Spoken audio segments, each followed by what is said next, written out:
Hi there. Are you accused of being oversensitive, or do you think you're oversensitive? Is it something you're worried about?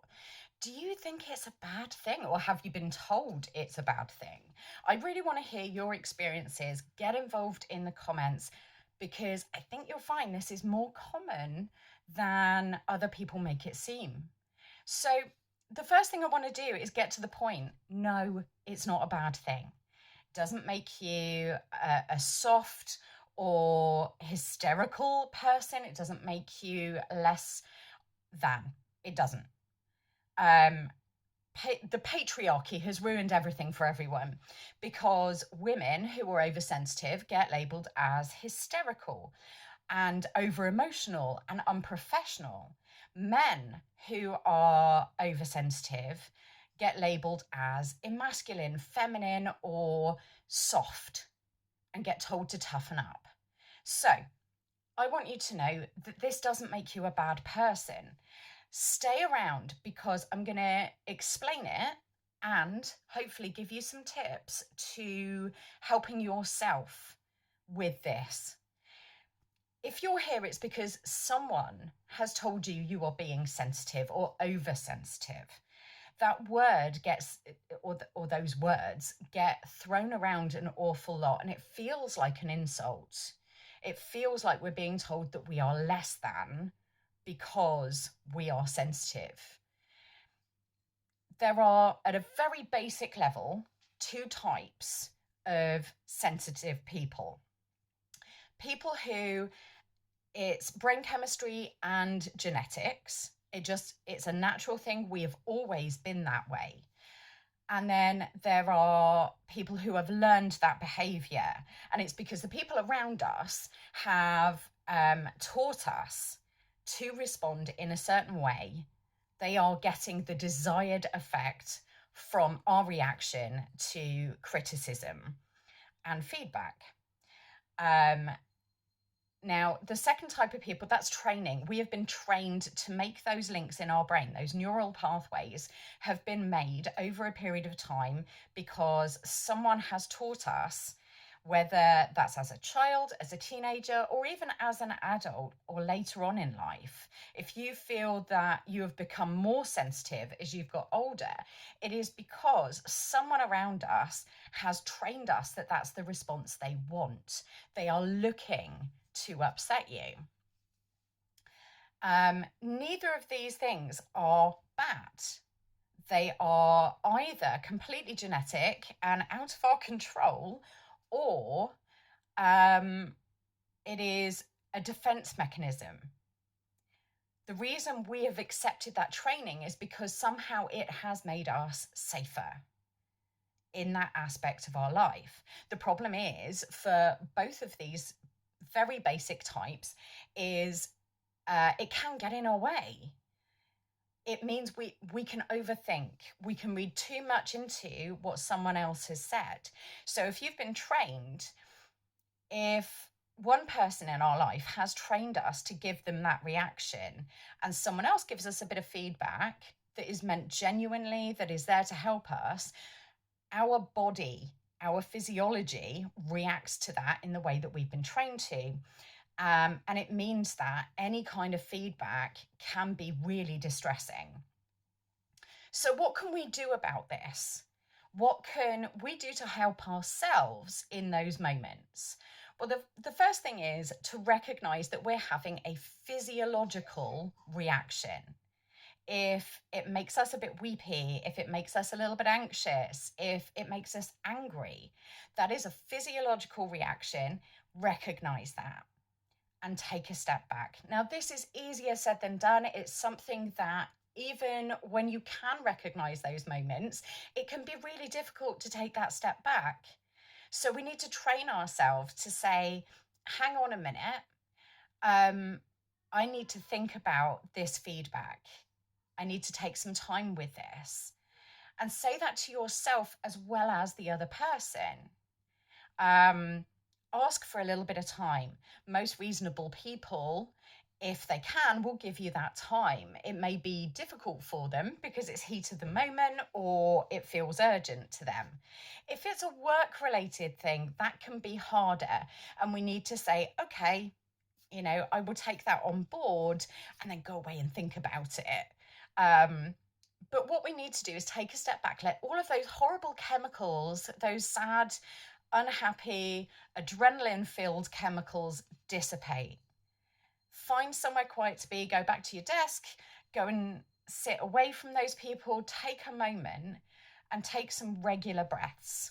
Don't take deep breaths, they're a temporary fix. Take some regular breaths, work with your body to help get rid of those chemicals. And then, when you can, go back to that feedback. Think about what was said or what was written. Now, with these, there are two separate issues with each of these. So if it was said to you, have a think about whether you are concentrating on the words used or the tone, because that can give us two different answers. If you concentrate on the words and the definition of those words, that can lead to overthinking, but it can also help us. So if you're concentrating on the words, I want you to move over to the tone and the body language of the other person. If you're concentrating on the tone and the body language, move over to the words. We all suffer from time to time with a really, we can say something and it comes out in completely the wrong way. It might sound sarcastic or angry or monotone when actually we don't feel that way. Everyone has experienced that. So when we're concentrating just on the tone and the body language, is it because they're saying something and actually their mind is somewhere else? Is it because they've had one of those moments where they've said something and it's come out wrong? So look at the words they used. Do they match? Whichever way, do they match? If not, try to combine the two. And that is a lot harder because we're looking at it from our point of view. So it's okay to go back to that person and say, I'm having a bit of a problem with language versus tone. Can we clarify some things? Make a few notes, make some kind of notes on questions or bullet points. Can you clarify what you meant by this word in that context? Or, you said this here, is that right?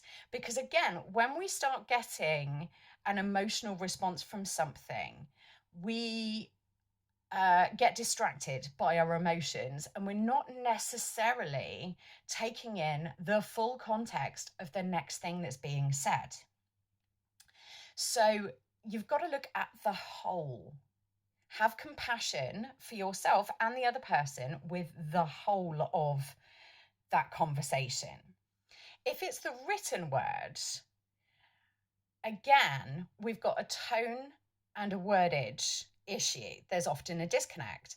When we read something, we often read it with the emotional situation that's going on inside our body. So if someone writes something and you're feeling down, depressed, sad, angry, happy, we can misinterpret because we're reading it with our emotional inflection.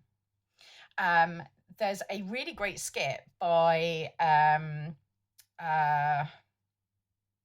Key and Peele. Sorry, I had a moment. Where they're doing a text conversation and the camera switches between the two of them. And one of them will write something in a text and the other one will read it out loud. And it's two different conversations. One is seeing things as angry and upsetting, and the other one is just chilling out and using less words than they would in a verbal conversation. And it's being misinterpreted. So the written word doesn't give you intent, doesn't give you tone. It can be helpful sometimes to have it written down, So if I'm struggling to communicate with someone verbally, I will often text them to clarify where I'm at and what my intent is, and vice versa. If it's not clear that my intent is coming through, I will phone them. I'm not good with phone calls. I don't like making phone calls, but I will, so that we clear that air. So again, if you've had written feedback at work, it is okay to go to that person and say, can we have a chat about this? I just want to clarify. If it's an online comment or you're unable to speak to that person, it is okay to respond to them and saying, can you let me know what your tone is here? Can you let me know what emotion you were experiencing when you wrote this? Because I'm struggling with the language. I'm struggling to understand whether you're angry or whether you are genuinely trying to be helpful. Because the other thing is, some people are not good at giving advice, feedback, or criticism. They may think they are, but they're not. They're not actually helping, because they are they're focusing on the negative, but not giving you a this is how you can improve, or it feels like they're just picking at small things to you, because we all come at things from a different perspective. We're all different people. So how one person would phrase things isn't how another person would phrase things, or how one person would receive things isn't how someone else would receive things. So if you're a sensitive person and you're dealing with someone that sees themselves as thick-skinned and, you know, doesn't care what someone else thinks, there is a big disconnect there. And that can make you feel like your oversensitivity is a bigger deal than it is. So it's always good to take a step back, let those bad chemicals just dissipate, and try again with fresh eyes. Take a bit of time with it, let your brain work through it, and decide for yourself what parts of that criticism are valid, what parts of that criticism maybe are things you can learn from, and what parts don't speak to you as a person. So it could be that the criticism is valid, but it's not how you view the world, or not how you want to be. And that's okay. We can all decide for ourselves. This whole video is me giving you a little bit of context. You can now take that and adopt it or not. It's all about freedom of choice and all about what is right for us in dealing with these things. It is really important to embrace who we are and change the things that we want to. Learning and evolving. There is nothing wrong with being oversensitive. There is nothing wrong with being emotional, because everyone experiences that to some degree or another. It doesn't make you a bad person. It just makes you you. And that is unique and special. So take a bit of time. And if you have a trusted friend or group of friends that you can go to and say, hey, am I the asshole? Am I reading too much into this? Or am I being oversensitive because of something else going on in my life? Get someone else to give you a perspective. If you have that trusted friend who will be absolutely honest with you, go to them, because sometimes we need that outside voice. Sometimes we are too close to something, too emotionally connected, especially when it's a subject matter that has come into play for us before. Anyway, I hope you found this useful. If you have, or it's spoken to you in some way, just join in the comments and see how common this is. Excuse the dog. I'm going to go. Have a great day. and you are appreciated for who you